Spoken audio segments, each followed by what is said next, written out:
Herkese merhaba. Hayatım Örgü Motifistan'a hoş geldiniz. Bugün de sizler için şöyle motifli bir hırka çalışması hazırladım. Genel olarak anlatım videosu. Çünkü herkesin bildiği klasik motif çalışmasıyla bir hırka yaptım. Hırkamız bu arada gerçekten çok güzel oldu. Bedene çok güzel oturdu. Rahatlıkla sizler de hırkayı yapabilirsiniz. Şimdi benim kullanmış olduğum ipler Alize Süperlana Klasik. Burada kullanmış olduğum ipler ihraç fazlası, inceliği Alize Süperlana Klasik'e uygun geldi. Ayrıca burada motif çalışmalarını ben videonun içerisinde 24 tane dedim ama toplamda 44 tane motifle hırkamı tamamladım. Gerçekten kolları çok farklı ve güzel durdu. Giydiğimiz zaman daha farklı görünüyor. Buradaki iki tane motifimiz.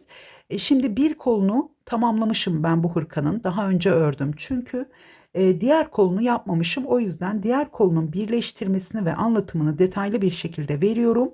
Aynı zamanda beden ölçülerini de yine sıra sayılarını da yaka kesimi, ensedeki yine bu ense oyuntumuzu bütün sıraları tek tek vermeye çalıştım. Sizler öncelikle motif çalışmasını tamamladıktan sonra yine adım adım videoyu izleyerek ilerleyebilirsiniz. Zaten deneyimli arkadaşlar için fikir amaçlı bu videoyu paylaşıyorum. Hırkamın genişliği 53 santimetre oldu. Uzunluğu da 80 santimetre oldu ama şu kenar patlarımızı saymadan 53 dedim sanırım. Şimdi yanlış hatırlıyorum. Şöyle tekrar ölçeceğim. Evet, 54 santimetre, 53-54 santimetre genişliğinde. Buradaki tabii üst üste gelen payları hesaba katmadım. Yani ön bedenle arka bedenin toplam genişliği 108. Ön patları da hesaba katarsak hemen hemen 115 santimetreye yakın oldu. Evet, bu zaten santim hesaplarını videonun içerisinde detaylı bir şekilde veriyorum. Size tavsiyem küçük küçük notlar alabilirsiniz. Ya da önce motif çalışmasını tamamladıktan sonra tekrar videoya gelerek diğer bölümlerin anlatımını izleyerek kendi hırkanızı, kendi tasarım hırkanızı da oluşturabilirsiniz. Evet, aynı zamanda 3,5 milimetrede tığ kullanarak ördüm. Ne kadar ip kullandığımı şu anda hatırlamıyorum ama hırkayı tartarak hemen açıklamalar kısmına ekleyeceğim. Oradan bakabilirsiniz. Evet, hazırsanız ve hemen aşağıdaki abone ol butonuna bastıysanız hemen hırkamızın anlatımına başlayalım. Hırkamızın anlatımına geçmeden önce kısa bir ön anlatım yapmak istiyorum. Burada hırkamızı farklı kılan kol çalışmaları oldu. Hemen şöyle göstermek istiyorum.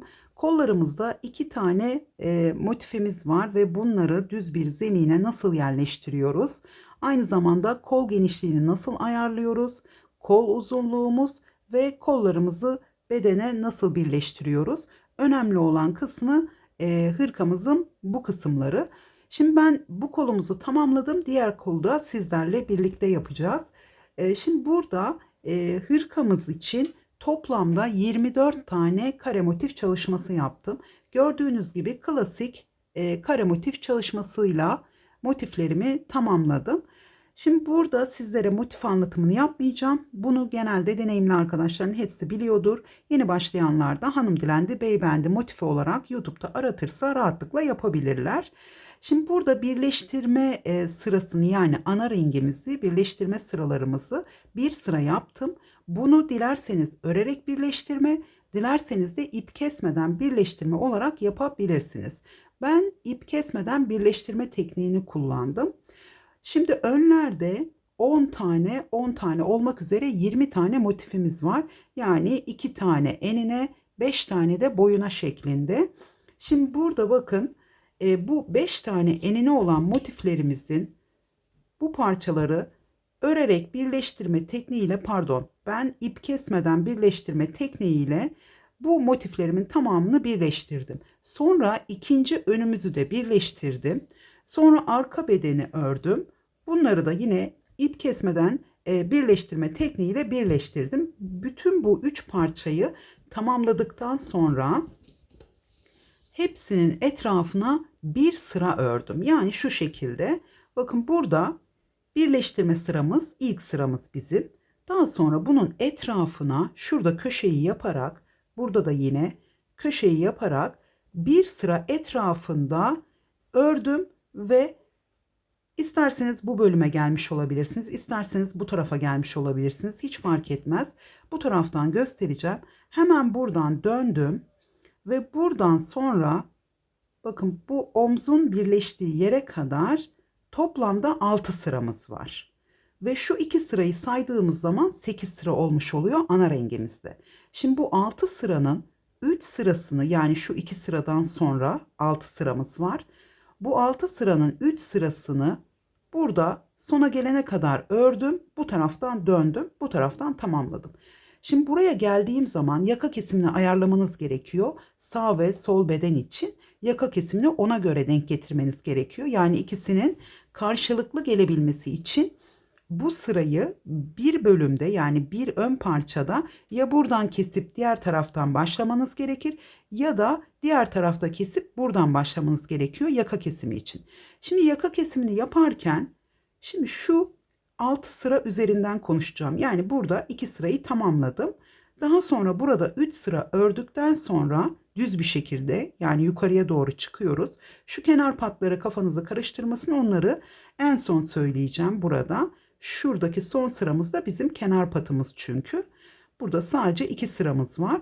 Şimdi bu 2 sıradan sonra 1, 2, 3 sıra ördüm ve burada 7 tane 6 tane boşluk bırakarak burada kesme işlemi yaptım. Yani şöyle kare bir yukarıya doğru keserek çıkmış oldum. Şimdi burada kesme işleminden sonra da yine 3 sıra daha ördüm. Şimdi bu kısımda kesme işlemi yaparken dediğim gibi ya buradan gelip burada sonlandırıp geriye dönerek 3 sırayı omuza kadar tamamlayacaksınız. Ya da bu taraftan geldiğiniz zaman ipinizi kesip şuradan bağlayıp ya da en baştan bağlayıp bir sıra önden bir sıra arkadan nasıl denk geliyorsa o şekilde devam etmeniz gerekiyor burada. Gördüğünüz gibi şu kısımda, yani şuradaki yaka oyuntusunda 3 sıramız var. Şimdi şöyle şu kısım birleştirme bölümümüz. Şurada 3 sıramız var. Şimdi ben sık iğne gittiğim için tam göremeyebilirsiniz. Evet, burada da 6 tane boşluğumuz ya da şöyle trabzanlı kutucuklarımız var. Şimdi ben L beden olarak çalıştım hırkamı. Sizler daha büyük ya da daha küçük çalışırsanız burada santim hesabı vermek istiyorum. Yakamızın, bakın burada bir bedende kesmiş olduğum genişlik toplamda 9 santimetre. Şu kenar patlarına saymıyorum. 9 santimetre kesmişim. Daha sonra üzerine yaptığımız sıralarla burayı tabii ki daha küçük olmuş oluyor. Bu kadar geniş olmamış oluyor, 9 santim kadar. Şimdi burada ben 9 santimi vermişim şu sıraları örerken, toplamda 9 santim. Bu bende 6 tane boşluk olur. Sizde belki 7 tane boşluk olur. Burada sizin ördüğünüz bedene de bağlı. Benim gibi aynı kalınlıkta iplerle çalışırsanız, yani burada ben Alize Süperlana Klasik kullandım. Sanırım 100 gramda 280 metre uzunluğuna sahip. Koton iplerle de örerseniz bu metre uzunluğunu baz almanız gerekiyor. Yani 3,5 milimetre tığ kullanarak ördüğünüz iplerde iplerin üzerindeki etiketlere de bakın tabii ki bu tığ numaraları için. Şimdi burada elinizin sıkılığı, genişliğine göre, kendinize göre bunu ayarlamanız gerekiyor. Burada dediğim gibi ben 3,5 milimetre tığ kullanarak ördüm. Zaten videonun başında da bu bilgileri vermiş olacağım. Ve burada şu iki sırayı saydıktan sonra toplamda 3 sıra sonra yaka kesimi yapıyorum. Toplamda burada 6 tane boşluğumuz var ya da şöyle trabzanlı kutucuklarımız var. Şimdi burada şöyle saydığımız zaman da toplamda 1, 2, 3, 4, 5 tane sıramız var. Daha sonra yaka kesintimiz var. Şu sıralarımız en son yaptığımız yakadaki 2 sıra sık iğne çalışmamız var burada. Bu kısımdan saydığımız zaman da 8 sıramız var toplamda. Yani motifimize kadar saydım. Şu 2 sırayı yaptıktan sonra dediğim gibi 6 sıramız var. Buradaki birleştirmenin olduğu yere kadar 6 sıramız var. Evet, şimdi toplamda şu kısımdaki size boşlukları da vermek istiyorum ama ya da santim hesabı versem daha iyi olur. Çünkü hepinizin dediğim gibi motif büyüklüğü farklı olabilir. Şimdi burada sizler medium veya XL beden çalışmak isterseniz motiflerinizi bir sıra eksik ya da bir sıra fazla örebilirsiniz. Benden daha kalın bir ip veya daha ince bir ip kullanıyorsanız, ben L beden için benim kullanmış olduğum iple motiflerimin genişliği bakın toplamda 11 santimetre oldu. Şu ana rengimiz yani son birleştirme sıramızla beraber de 13 santimetre genişliğinde motiflerim var. Yani L beden için hangi iple çalışırsanız çalışın, son şu birleştirme sıranızla birlikte 13 santimetre olması gerekiyor. 12, 12,5 da olabilir. Buradaki 1 santim oynamalar olabilir. Bunları endişe etmeyin. Şimdi burada kullanmış olduğum ipim de buradaki ipimle aynı kalınlığa sahip ama burada metre uzunluğu veremiyorum. İhraç fazlası bir ip kullandım. Sizler de batik iplerle çalışabilirsiniz ya da e, renkli farklı iplerle yani ana renkle aynı markada ipleri kullanabilirsiniz. Şimdi burada ben 6 sıra ördüm motifleri ve bakın 11 santimetre oldu renkli kısımları. Sizler daha kalın iple çalışırsanız ya da elinizin yapısından dolayı 5 tam sıra örersiniz, belki 11 santimetre olur. Yani L beden için 11 santimetreyi korumanız gerekiyor. Önemli olan bu. İster kalın iple çalışın, ister koton iple çalışın. Buradaki santim hesabını ayarlamanız yeterli gelecektir. Dediğim gibi belki siz 7 sıra öreceksiniz. Şimdi o yüzden bu ipe göre ben veriyorum hesaplamaları. Yani L beden için 11 santim 6 sıra örmüşüm. XL beden için bir sıra fazla örün. Ya da burada santim hesabı verecek olursam XL beden için renkli kısımları 12 santimetre örün. Medium için 10 santimetre örmeniz yeterli gelecektir. Dolayısıyla son sırayla birlikte de 2 santimetre daha eklenecek. Benim şöyle vermiştim zaten. Şöyle 13 santimetre benim motiflerimin genişliği. Aynı zamanda şuradan kenar, bakın son sırayla birlikte ölçüyorum. Yani şu kısımdan ölçmüyorum. Bu şekilde 25 santimetre genişliğinde, şöyle kenar patımızla birlikte 28 santimetre genişliğinde oldu ön bedenlerimiz. Yani bu L beden için de yine rahat bir hırka, böyle dar bir hırka değil. O yüzden santim hesaplarını veriyorum. Elinizin yapısı farklı olsa bile sıralarınızı ona göre ayarlamanız gerekiyor. Hangi iple çalışırsanız çalışın. Evet, şimdi motiflerin sayısını verdim. Toplamda 24 tane motifinizi öncelikle tamamlıyorsunuz. Sonra ön bedeni kenarlarıyla birlikte birleştirme çalışmasını yapıyorsunuz. Arka bedeni yapıyorsunuz. Daha sonra bütün bedenlere, yani hem arka hem önlerde bir sıra etrafına, şu birleştirme sırasından sonra bir sıra bütün etrafını dönerek bir sırayı tamamlıyorsunuz. İplerinizi kesip bu parçaları hazırlıyorsunuz öncelikle. Sırasıyla yaparsanız daha iyi olur. Ondan sonra da zaten bu kısmı detaylı bir şekilde anlattım. Eğer unutacak olursanız videoyu başa çekerek yine izleyebilirsiniz. Küçük notlar alabilirsiniz. Tekrar tekrar videonun bu bölümünü izlemek istemezseniz öncelikle motif çalışmasını yaptıktan sonra burada daha sonra videoya gelerek hemen küçük notlar alarak bu kısımları da tamamlayabilirsiniz. Ya da sizler istediğiniz şekilde de yapabilirsiniz. Evet, şimdi arka bedende de aynı şekilde yaptım. Hemen arka bedeni de göstereceğim. Arka bedende de toplamda 4 tane motifimiz var. Yine motifleri birleştirdikten sonra etrafına bir sıra ördüm. Ördükten sonra yaka kesimini, yani bu ense oyuntusunu yapabilmemiz için yine bu iki sıranın üzerine 3 sıra ekledikten sonra yaka kesimini yaptım. Önden bir sıra, şuradan sayacağım tekrar. 1, 2, 3, 4, 5. Evet. 5 tam sıra. 5 tam sıra sonra kesme işlemini yapmışım burada. Önde de aynı şekilde yapmıştık. Şimdi burada şurada 11 tane kutucuğumuz var. İster boşluk sayın, isterseniz trabzanlı kutucuk. 11 tane kutucuğumuz var. Ben yine de sayıları veriyorum çünkü birebir aynı yapmak isteyen olur ya da fikir için kendiniz ölçerek ilerleyeceksiniz. Hemen ölçüsünü de vereceğim buradaki. Şu alttan veriyorum çünkü sık iğne sırasıyla biraz toplama yapmış oluyoruz. Hemen şu kısımdan, bakın burada 20 santimetre, pardon, şöyle vereceğim. 18 santimetre genişliğinde oldu. Zaten önlerde de 9 santimetremiz vardı. İkisinde aynı şekilde 18 santimetre genişlik verdim. Burada şöyle düşünebilirsiniz. Ortadaki iki tane motifi şöyle biraz önden, bakın buradan iki kutucuk önden, iki kutucuk önden olacak şekilde kesme işlemi yaptım. Tam iki motif açıklığında yaparsam çok geniş olacağı için biraz içeriye girdim. Burada işte yaklaşık 18 santimetremiz var.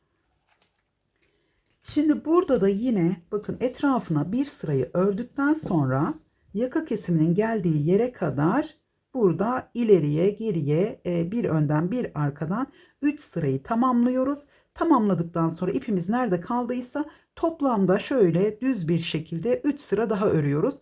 Burayı 6 sıraya tamamlıyoruz. Tabii ki şuradan itibaren 8 sıra. Burayı 6 sıraya tamamlıyoruz. Burası zaten 3 sıra kalıyor. Sonra ipimizi kesip diğer tarafa bağlıyoruz. Yine başlangıçtan şu kısımdan ekleyerek yine 3 sırayı tamamlıyoruz. Bu üçüncü sıralarda örerek birleştirme yaptım. İsterseniz ön bedenden bu tarafa, isterseniz de bu taraftan ön bedene. Son sırayı örerken karşı tarafa sık iğne, buraya gelip boşluğa trabzanlarımı yaparak örerek birleştirme yaptım ve bu şekilde tamamlamış oldum. Hiç dikmedim yani hırkamızı, hep tığ işi birleştirme yaptım. Şimdi bunun dışında evet şu kısımlarda yine eklememiz yok. Şimdi şu yanlarda birleştirmemizi birazcık pay vermek için böyle yaptım ama sizler yine burada örerek bütün parçaları dediğim gibi ilk sıralarını, ilk birleştirme sıralarını ve etrafındaki sıraları yaparak birleştirdiğimiz için ben burada zincirle birleştirme tekniği yapmışım. Bu kısımlarda şöyle size kol evinin boşluğunu vereceğim. Toplamda şöyle bakın, bir tarafta 1, 2, 3, 4, 5, 6, 7, 8, 9, 10, 11, 12, 12, 13. 13, 13, 26 tane kol evimizin genişliğinde boşluğumuz var. 13 tane şöyle bakın, burada yine şuradaki ilk motifimiz. Burada sıralarımız olduğu için şu ikinci motifin şu bir köşe, iki tane içeriye gelmişim bu şekilde. Şuradan başlayarak 26 tane boşluğum var ama bu 26.'yı da karşı tarafa birleştirme yapmışım. Burada kol evimizin genişliği 20 santimetre oldu L beden için. Rahat oldu. Şimdi burada sizler de kendi kol evinizi ölçerek de daha yukarıdan ya da daha aşağıdan birleştirme yapabilirsiniz.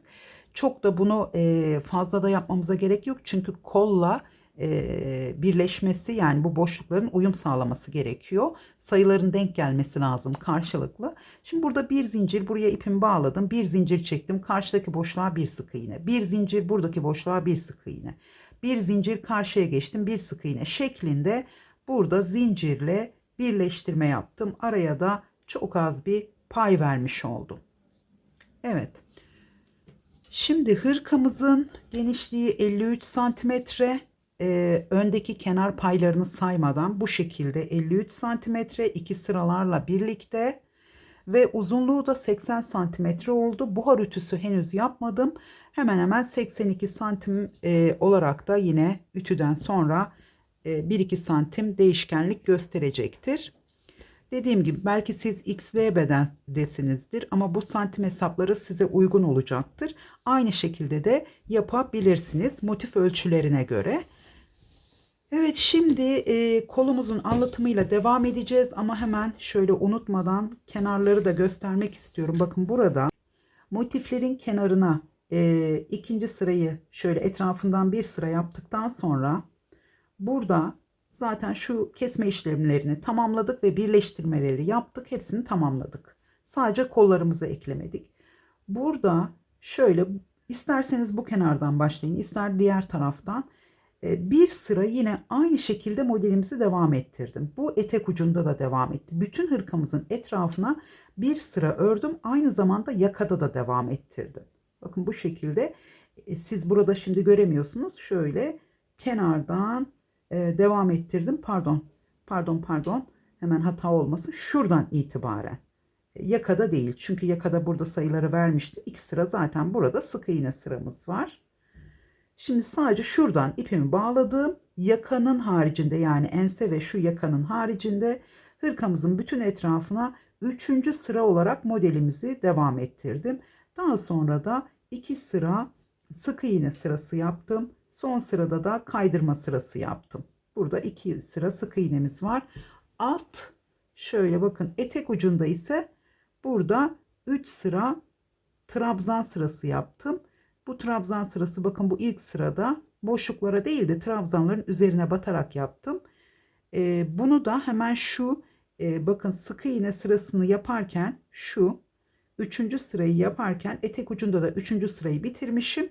Sonra bu etek ucunu tamamlayıp 3 sıra trabzan sırasını, daha sonra buradan başlayıp sık iğne sırasını yapıp ve bu kenarlarda kaydırma yapmışım. 2 sıra sık iğne sıramız var. Yani hatta etek ucunda henüz kaydırma sırası yapmamışım.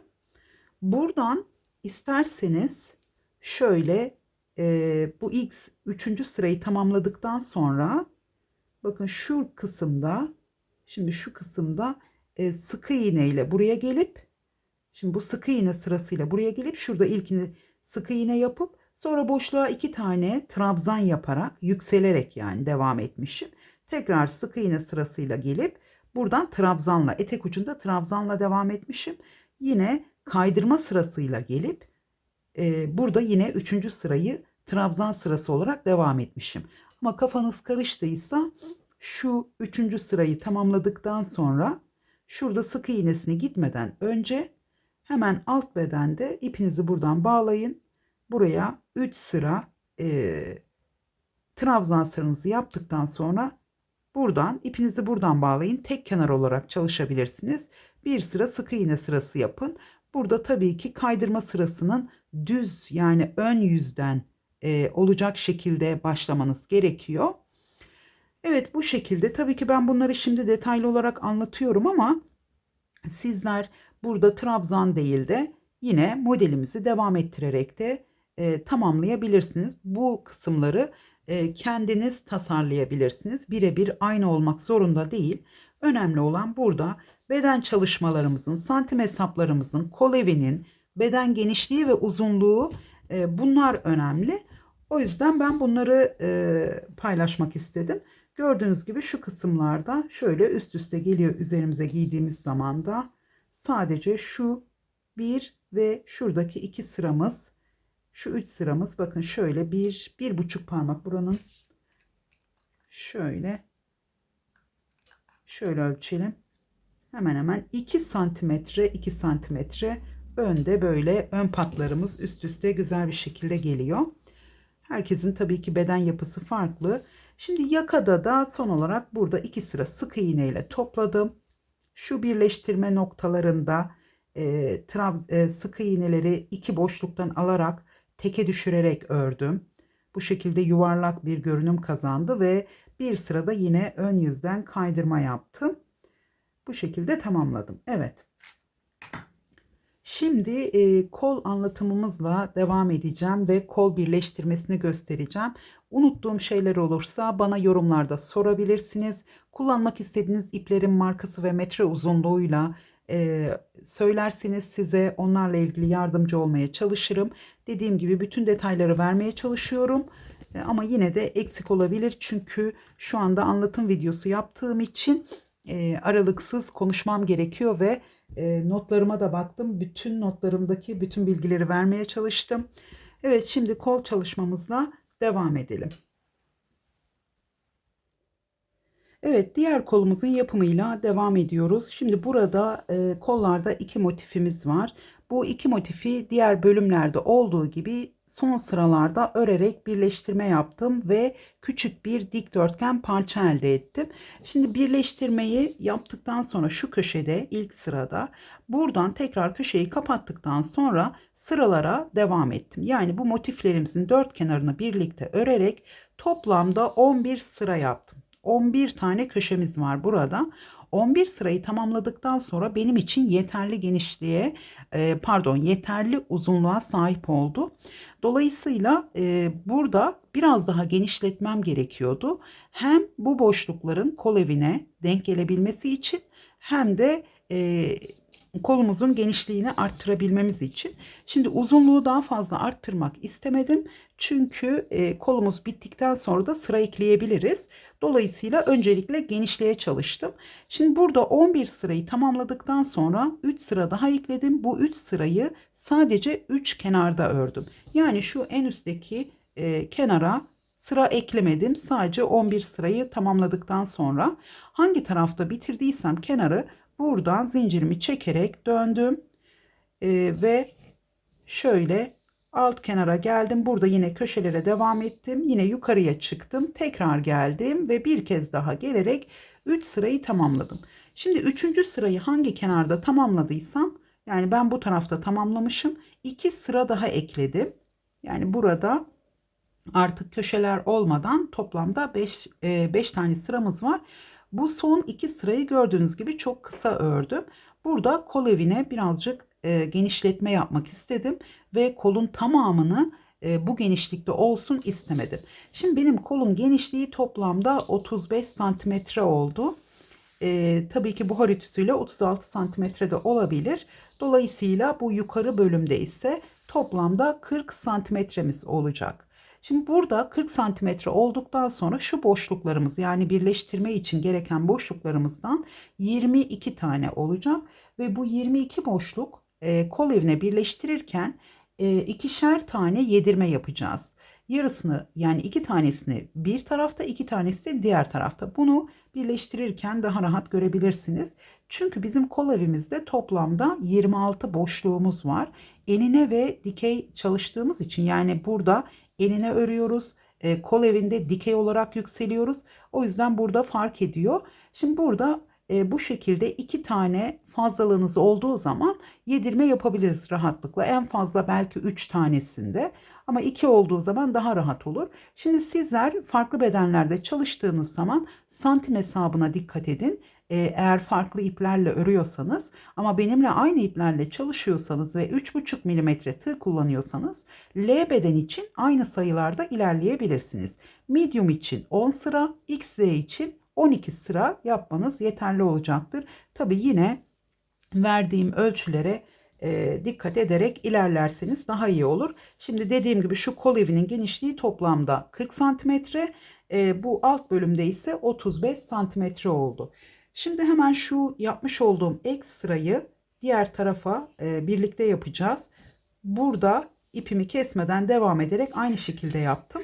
Şimdi ters olmaması için, yani ikinci sıranın, şimdi buradan gelip buraya geleceğim. Buradan dönüp burada bitirmem lazım. Çünkü burada bitirirken kol evine eklemeye başlayacağız kolumuzu. Şimdi o yüzden ters yönden buradan başlayacağım, yine ters yönden. Düzden başlayamıyorum. Düz yönden başlasam buradan başlamam gerekir. Tersten buradan başlayacağım. Ön yüzden burada bitireceğim tekrardan. Şimdi burası benim sağ tarafıma geliyor. Videoda nasıl görünüyor bilmiyorum ama benim sağ tarafıma geliyor. Şimdi hemen şöyle tığıma bir ilmek atıyorum. Hemen burada kutucuk yaparak başlayacağım. Diğer tarafta da aynı şekilde denk geldi. Bu son 3 kenara eklediğimiz 3 sıradan sonra 2 sıra daha ekliyoruz. Şimdi buraya bir sık iğne yaptım. Bu şekilde sıra ekleyerek burada kol evinde çok rahatlatmış oldum. Şimdi bir sık iğne, 2 zincir çektim. Bu ilk trabzanımız. Bir zincir daha çektim çünkü kutucuk yapacağız. Hemen 3 ikili trabzan yapıyorum. Bu arada motiflerde köşelerde 2 zincir, aralarda bir zincir çekerek yaptım. Burada da aynı şekilde yine aralarda bir zincirimiz var. Köşelerde, yani 11 sırayı yaparken köşelerde 2 zincir çektim. Şimdi genelde aralarda bir zincir çekiyorsanız motiflerde, o zaman köşelerde 2 zincir çekilmesi daha iyi. Ama köşelerde 3 zincir çekerseniz aralarda hiç zincir çekmeden de motiflerinizi tamamlayabilirsiniz. Şimdi burada biz 5 tane boşluğa bu Bu şekilde 3 tane ikili trabzan yapıyoruz.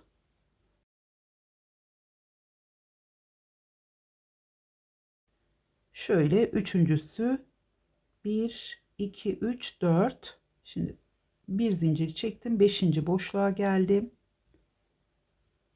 Tekrar 3 ikili trabzan.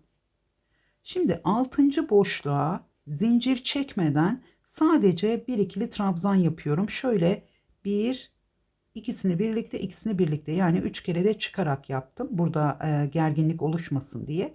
Tekrar 3 zincir çektim. Şurayı tekrar sayacağım.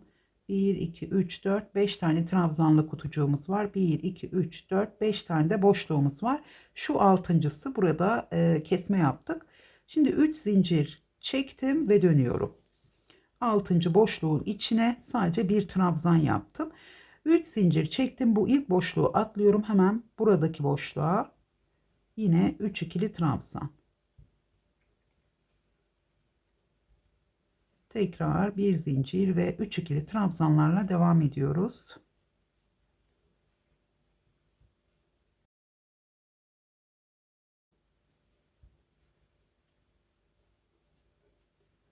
Dediğim gibi hırkamızı yaparken öncelikle motifleri tamamlayın.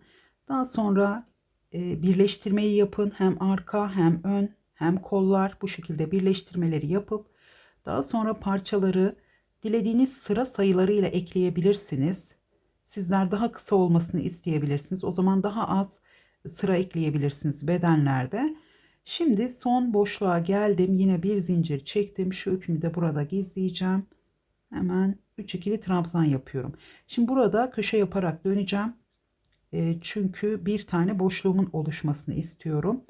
Çünkü buraya bir sıra ekleyeceğiz enine döndüğümüz zaman. Şimdi yedirme işlemi yaparken şimdi her boşlukta ekleme yapmamız gerekiyor. Yani ben burada bir tane köşe yapacağım. Burada zincir çekeceğim. İlk önce ekleme yapıp sonra buraya 3 ikili trabzan yapacağım.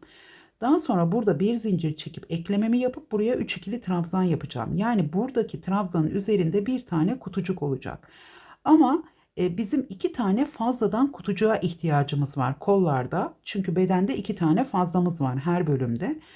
O yüzden biz bu enine olan trabzanları da kullanacağız. Çünkü buraya göre, yani buradaki bir zincir boşluğuna göre buradaki enine trabzanlarımız daha geniş bir yer kaplıyor. O yüzden burada şu iki bölümde yedirme yapacağım. Onu da hemen nasıl yapıyorum? Yani buraya 3 tane ikili trabzan yapacağım. Daha sonra buraya yapacağım. Daha sonra buraya yapacağım. Ondan sonra normal boşluklara devam edeceğim. Hemen şöyle hırkamı alıyorum. Biraz da zorlanacağım çünkü çok büyük bir hırka çalışması oldu. Evet, şimdi böyle getirdim. Şimdi bu şekilde kollarımızı eklediğimiz zaman nasıl ekleyeceğiz? Şimdi şuradan eklersek ters olabilir. Buradan ekleyeceğim. Şuradan başlayacağım. Önce bu şekilde etrafına geleceğim. Şöyle hemen. Zaten motifim de ön yüzde şu anda.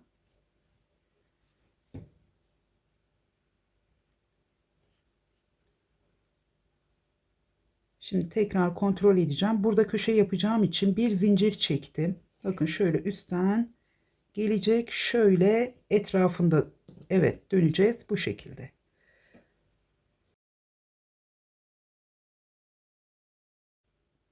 Şimdi bir zincir çektim. Burada bedenleri zincirle birleştirme yaptığım için şu arada bir zincirimiz var. Bakın burada bir zincir boşluğumuz var. Hemen şuradan başlayacağım. Şimdi burada iki bedeni birleştirirken buraya da batmışım. Buraya da bir sık iğne yapmışım. Şimdi aynı yere batacağım tekrar. Aynı boşluğa. Şu araya batmayacağım şimdilik. Aynı yere batacağım. Dediğim gibi her bölümde 13 tane boşluğumuz var. Bakın şu bizim orta, tam omuzların birleştirme yaptığımız yere işaret koydum. Sizler de bu şekilde yapabilirsiniz. Burada 13 tane boşluğumuz var. Kolda 11 tane var. Yani 2 tane boşluğu bakın bu şekilde hemen şöyle. Şimdi ilkini şöyle hemen karşıdaki bedenin aradaki birleştirme zincirinin değil, hemen buraya bir sık iğne yaptım. Bir zincir çektim, bir sık iğne yaptım. Tekrar bir zincir çektim. Bakın kolunda karşı tarafından başlıyorum. Hemen buraya geldim. Köşeyi tamamlıyorum. Buradaki ilk boşluğa tekrar şöyle köşe yapmış oldum.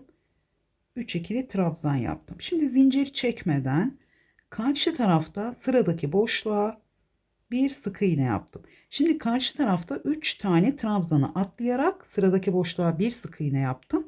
Bu tarafa geldiğim zaman bunu atlamıyorum. Burada yedirme yapmış oluyorum. Yani aslında bu kutucuklarımızın sayısı tam olsaydı buraya gelmem gerekirdi. Buraya 3 ikili trabzan yapmam gerekirdi. Şimdi burada enine trabzanımız zaten. Bu sonradan eklediğimiz sıralar. Hemen sıradaki boşluğa değil, hemen trabzanın şu 3 ikili trabzanın araya batıyorum. Buraya 3 ikili trabzan yaptım. Hem bu şekilde kol evi de gergin olmamış oldu. Yani hiç potluk olmadı. Şimdi karşı tarafta yine sıradaki boşluğa atladım. Bir sık iğne yaptım. Buraya geldim. Şimdi sıradaki boşluğa ikinci yedirmemi yapıyorum. Zaten burada bu ikinci yedirmeyi yaptıktan sonra bakın bu dikey trabzanlarımız başlıyor. Bunların üzerine zaten bu enine trabzanların üzerine yaptığımız gibi rahatlıkla yapamıyoruz. Dolayısıyla tam denk gelmiş oldu. Yine bedenlerde bunu yaparken de sizler de mantık yürüteceksiniz. Sadece şu 11 sırada eksiltme veya arttırma yapıp daha sonra yine bu 3 sıraları ya da buradaki toplam 5 sırayı aynı şekilde yaparsanız aynı şekilde ekleme yapabilirsiniz. Evet, burada bir tane daha şöyle dikey değil enine trabzanımız var. Burada da yedirme yapabilirsiniz. X ile beden çalışırsanız burada da yine üçüncü yedirmeyi yapabilirsiniz. Çünkü X ile bedende 13 değil. Burada 14 tane boşluğunuz olması gerekir. Yani bir kutucuk arttırarak büyük bir kol evini biraz daha büyütmüş oluyoruz. Evet, ben de biraz aynı şekilde hem anlatırken hem yaparken karıştırıyorum. Şimdi burada yine karşı tarafa sıradaki boşluğa pardon sıradaki boşluğa sadece şöyle bir sık iğne yapıyorum. Şimdi biz iki tane yedirmemizi burada yan yana tamamladık. Bundan sonra karşı tarafa sık iğnemi yaptım. Sıradaki boşluğa zaten burada sorun yok. Bütün boşluklara sık iğne yaparak ilerliyoruz. Şimdi burayı atlıyorum. Hemen sıradaki boşluğa geldim ve 3 ikili trabzan yapıyorum. Tekrar karşı tarafa geldim. Bir sık iğne, yine buraya geldim. Bundan sonra birleştirme noktasına gelene kadar devam ediyoruz. Şimdi benim burada bunu döndürmem gerçekten çok zor olacak. Şimdi bu şekilde devam ediyoruz. Kol bölümünden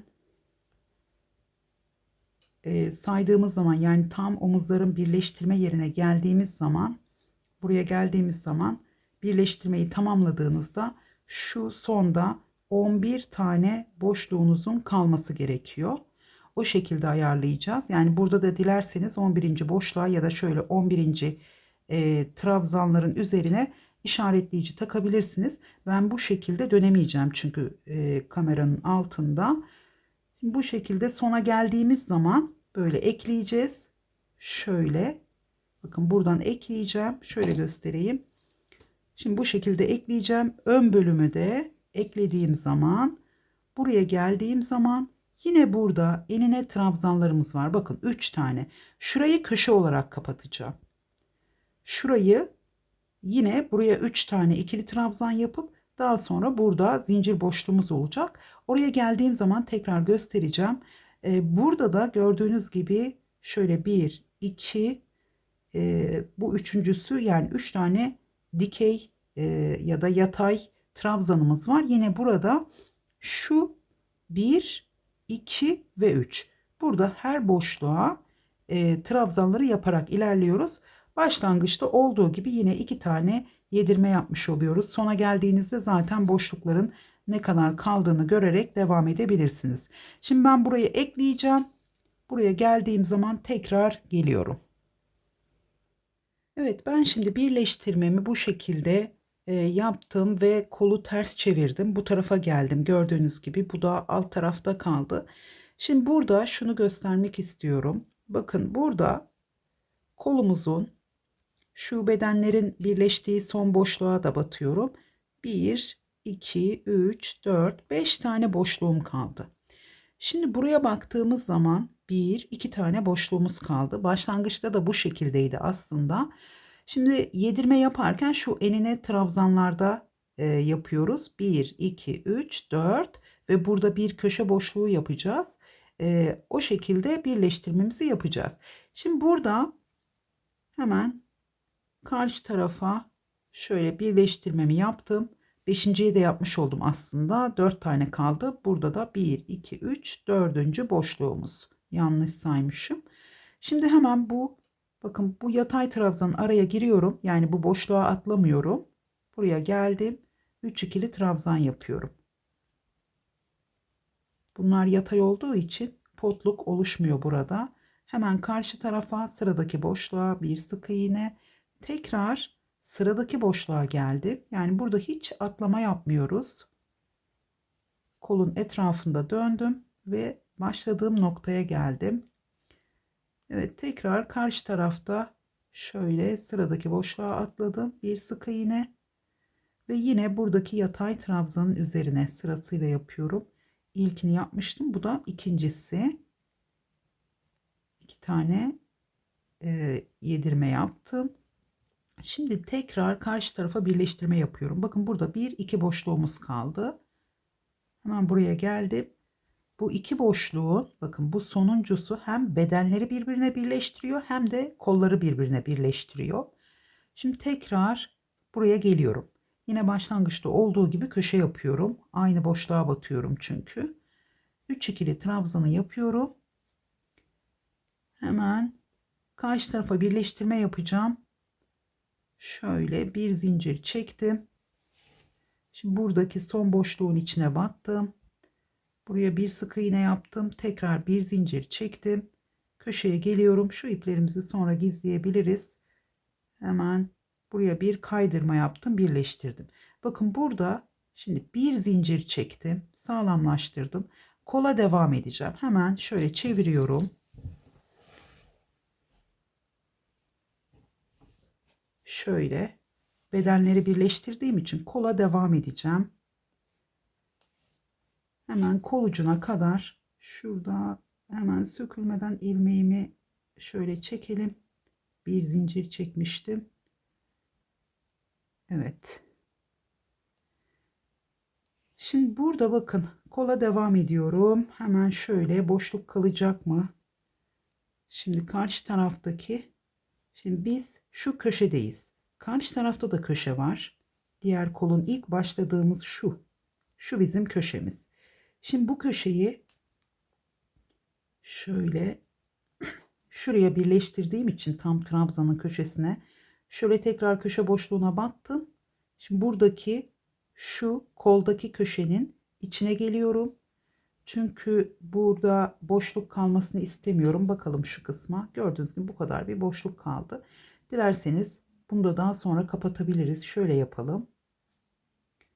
Bakın burada şöyle söküyorum. Şimdi sık iğnemi yaptığım boşluk duruyor. Tekrar burada şöyle bir zincir çekip bu bedenleri birbirine, şimdi ben size söylüyorum ama belki rahat göremiyorsunuz. Bedenleri birbirine birleştirdiğimiz o aradaki bir zincir boşluğuna da bir sık iğne yaptım. Sonra tekrar buraya geliyorum. Şöyle bir ip aldım. Şimdi buraya geldim. Pardon. Şöyle bir zincir çektim. Şu ilk trabzanın üzerine battım. Buradan kaydırmayla birleştirdim. Tekrar köşe boşluğuna şöyle batıyorum ve karşı taraftaki köşe boşluğuna da battım.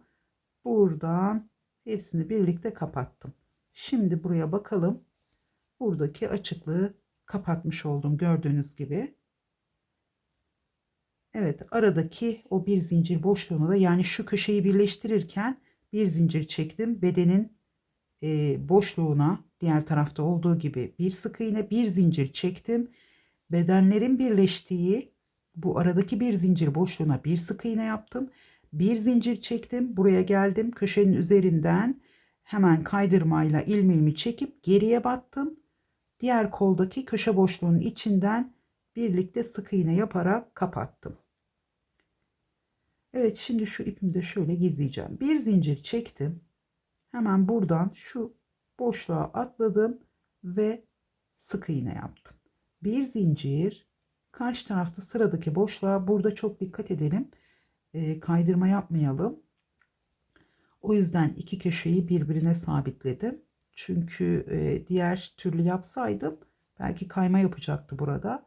Çünkü burada kısa sıralarımız var. Bir zincir ve karşı tarafa yine bir sık iğne.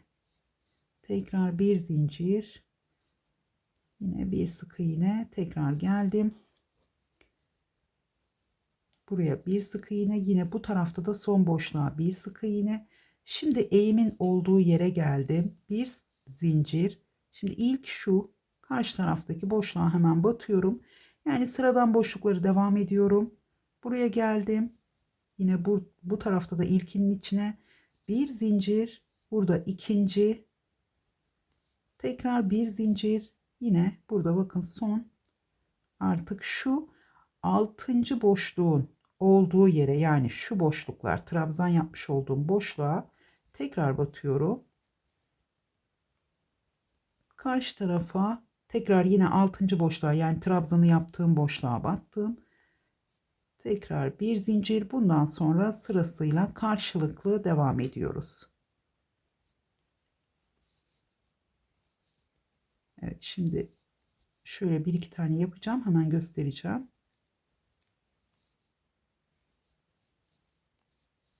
Evet, şöyle bir bakalım. Bakın bu şekilde. Bu ip biraz yünlü olduğu için toplama yapıyor ama hafif bir buhar ütüsü. Bakın hemen düzelttiğim zaman düzeldi. Gördüğünüz gibi bu genişletme yaptığım sırada burada kayboldu. Yani hiç belli olmuyor. Şöyle çok küçük bir eğimimiz var.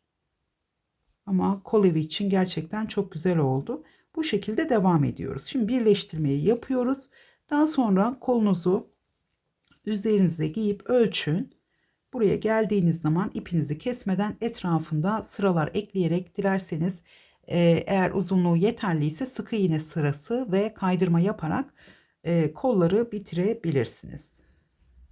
Evet, hırkamızın anlatımını tamamladık. Umarım beğenmişsinizdir. Beğendiyseniz beğen butonuna basmayı unutmayın. İzlediğiniz için teşekkür ediyorum. Tekrar görüşünceye kadar hoşça kalın.